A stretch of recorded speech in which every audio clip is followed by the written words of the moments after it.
नमस्कार विद्यार्थी मित्रांनो, शुभदा विद्यालय यूट्यूब चॅनलमध्ये पुन्हा एकदा आपल्या सर्वांचं मनापासून स्वागत. आज आपण इयत्ता 12वीच्या वर्गाचा कॉमर्सच्या विद्यार्थ्यांचा तास घेणार आहोत आणि या तासाला आपण कॉमर्सची organisation of commerce and management या पेपरची बोर्ड प्रश्नपत्रिका उत्तरासहित अभ्यासणार आहोत. ही प्रश्नपत्रिका आपल्याला 2026 फेब्रुवारीमध्ये 14 तारखेला होणाऱ्या पेपरसाठी नक्कीच उपयोगी ठरणारी आहे. असेच प्रश्न आपले असणार आहेत. एकूण 80 गुणांचा आपला पेपर असेल आणि हा सोडवण्यासाठी 3 तासाची वेळ ही दिली जाणार आहे. मित्रांनो, यासारख्या नुकत्याच झालेल्या मराठी इंग्रजीची आन्सर शीट आपल्याला हवी असेल, पेपर तर झालेलाच आहे, पण त्याची उत्तरपत्रिका आपल्याला हवी असेल, किती मार्क्स मिळाले हे जाणून घेण्यासाठी.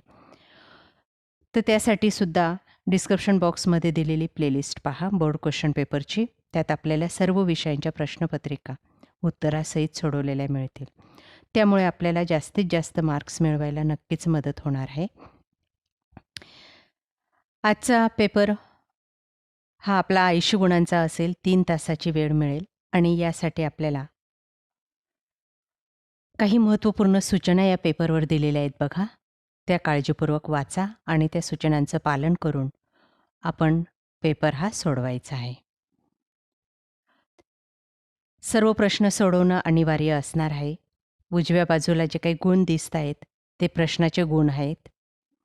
डाव्या बाजूस दिलेले अंक प्रश्नाचे क्रमांक दर्शवतात आणि महत्त्वाची सूचना म्हणजे प्रत्येक प्रश्नाच्या उत्तराची सुरुवात आपण नवीन पानावर करायची आहे.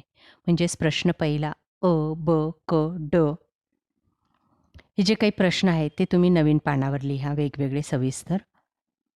आणि सूचना नीट वाचा. बघा, पहिल्या प्रश्नाची अची सूचना आहे, रिकाम्या जागी योग्य पर्याय निवडून विधाने पुन्हा लिहा. आता या ठिकाणी फक्त उत्तर लिहून तुम्हाला चालणार नाही. त्या रिकाम्या जागी, काढलेल्या जागेत जे काही उत्तर असेल ते टाकायचं आहे आणि ते विधान पुन्हा लिहायचं आहे. बघा, पहिलं विधान, मी उत्तरं पण तुम्हाला सांगते, ते व्यवस्थित ऐका आणि आपल्या वहीत लिहून ठेवा आणि व्यवस्थितरित्या या प्रश्नपत्रिकेचा सराव करा. आपल्याला ही प्रश्नपत्रिका चालू वर्षाच्या साठी नक्कीच उपयोगी ठरणारी आहे. बघा, पहिला प्रश्न, उत्तर सांगते मी डायरेक्ट. ब पर्याय बरोबर आहे त्याचा. F.W. टेलर. F.W. टेलर यांना शास्त्रीय व्यवस्थापनाचा जनक म्हणून ओळखले जाते. 5 गुणांसाठी आपल्याला 5 रिकाम्या जागा दिलेल्या आहेत. ते अशा पद्धतीने पूर्ण वाक्यात लिहिणं गरजेचं असणार आहे. दुसरी रिकामी जागा आहे स्टार्टअप इंडियाचा उपक्रम. तो आहे भारत सरकार. दुसरा ब पर्याय, स्टार्टअप इंडिया भारत सरकारचा उपक्रम आहे. त्यानंतर तिसरी गाळलेली जागा बघा,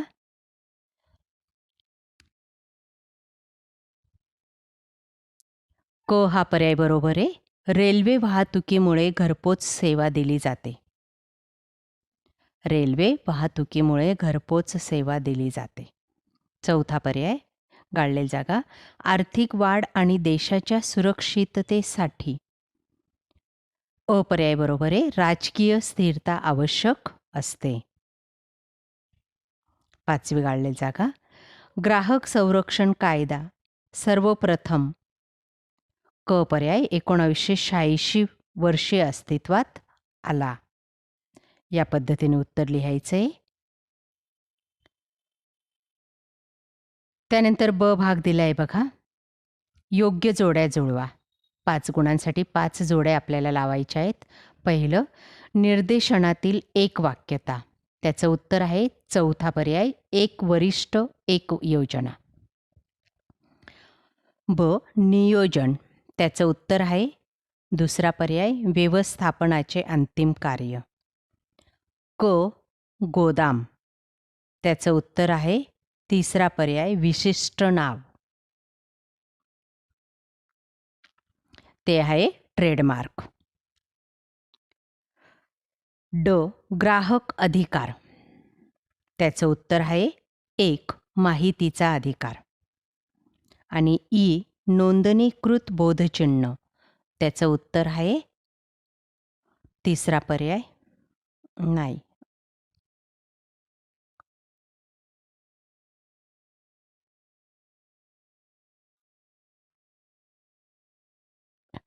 ईचं पहिलं विशिष्ट नाव ट्रेडमार्क. बघा, पहिल्याचं अचं 4, बचं दुसरं, कचं 5वं, डचं पहिलं आणि ईचं तिसरं. अशा पद्धतीने अचूक जोड्या लावायच्या आहेत. 4, 2, 5, 1 आणि 3. आलं लक्षात? चला पुढच्या प्रश्नाकडे वळूया आपण.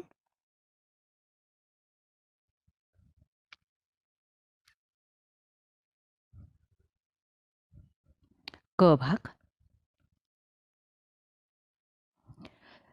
खालील विधाने चूक की बरोबर ते लिहा.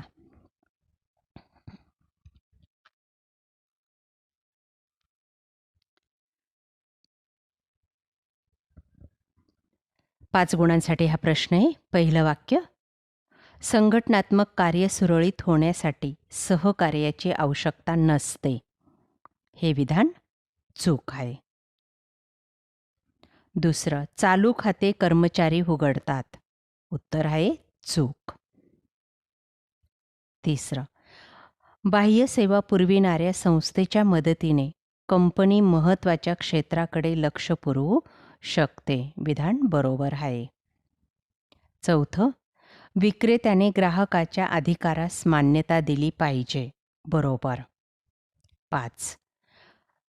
विपणी मार्केट हा शब्द लॅटिन भाषेतील मार्केट्स शब्दापासून आलेला आहे.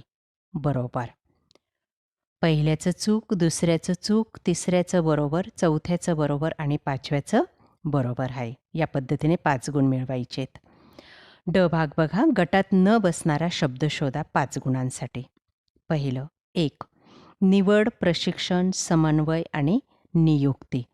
याच्यातलं अचूक उत्तर आहे गटात न बसणारा शब्द समन्वय. तिसरा शब्द त्याला गोल करायचा आहे किंवा उत्तर म्हणून तो खाली लिहायचा आहे. दुसरं, नाबार्ड, RBI, सिडबी, एक्झिम. याच्यातलं उत्तर आहे RBI. गटात न बसणारा शब्द. तिसरं, डेबिट कार्ड, क्रेडिट कार्ड, आधार कार्ड आणि ATM. याच्यातलं आधार कार्ड हे गटात बसत नाही कारण की तिन्ही कार्ड हे बँकेचे कार्ड आहेत. त्यानंतर 5वं, नोकरीची सुरक्षितता, आरोग्य व सुरक्षिततेची साधने, कामाची सुयोग्य स्थिती, योग्य प्रमाणात नफा. चौथ्याचं गटात न बसणारा शब्द आहे योग्य प्रमाणात नफा. 5वं, किंमत, व्यक्ती, विक्रय वृद्धी आणि उत्पादन. गटात न बसणारा शब्द व्यक्ती. या पद्धतीने आपण हा ड भाग पूर्ण करायचा आहे 5 गुणांसाठी. त्यानंतर प्रश्न दुसरा आपला असेल, संज्ञा किंवा संकल्पना स्पष्ट करा कोणत्याही 4 8 गुणांसाठी. पहिले, शिस्तीचे तत्व. दुसरं, संदेशवहन. 3, व्यवसाय नीतिशास्त्र. 4, कंपन्यांची सामाजिक जबाबदारी. 5, वस्तू निवडीचा अधिकार. आणि 6, विपणनी म्हणजेच मार्केट. या 6 संज्ञांपैकी कोणत्याही 4 संकल्पना आपल्याला स्पष्ट करायच्या आहेत 2-2 गुणांसाठी. सगळ्यात आधी व्याख्या लिहायची आणि त्यानंतर त्याचं स्पष्टीकरण करायचं आहे. आपल्याला या प्रश्नांचंही उत्तर पाहायचं असेल तर नेक्स्ट व्हिडिओ पहा. त्यासाठी चॅनलला सबस्क्राईब करून बेल आयकॉन क्लिक करून ठेवा. प्रश्न तिसरा बघा, खालील घटना किंवा प्रसंगाचा अभ्यास करून आपले मत लिहा.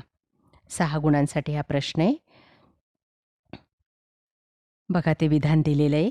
XYZ कंपनीत श्री लेले यांच्या अंतर्गत काम करणाऱ्या कर्मचाऱ्यांना सूचना देतात, मार्गदर्शन करतात आणि त्यांच्या उत्कृष्ट कामगिरीसाठी त्यांना प्रेरित करतात. तर दुसरीकडे श्री सय्यद संघटनात्मक उद्दिष्ट साध्य करण्यासाठी विविध विभागातील कर्मचाऱ्यांनी केलेल्या कामात सुसंवाद साधण्याचा प्रयत्न करतात. श्री देसाई व्यावसायिक संघटना आवश्यक संसाधनाची व्यवस्था पाहतात. खालील कार्यांमध्ये गुंतलेल्या कर्मचाऱ्यांची नावे सांगा.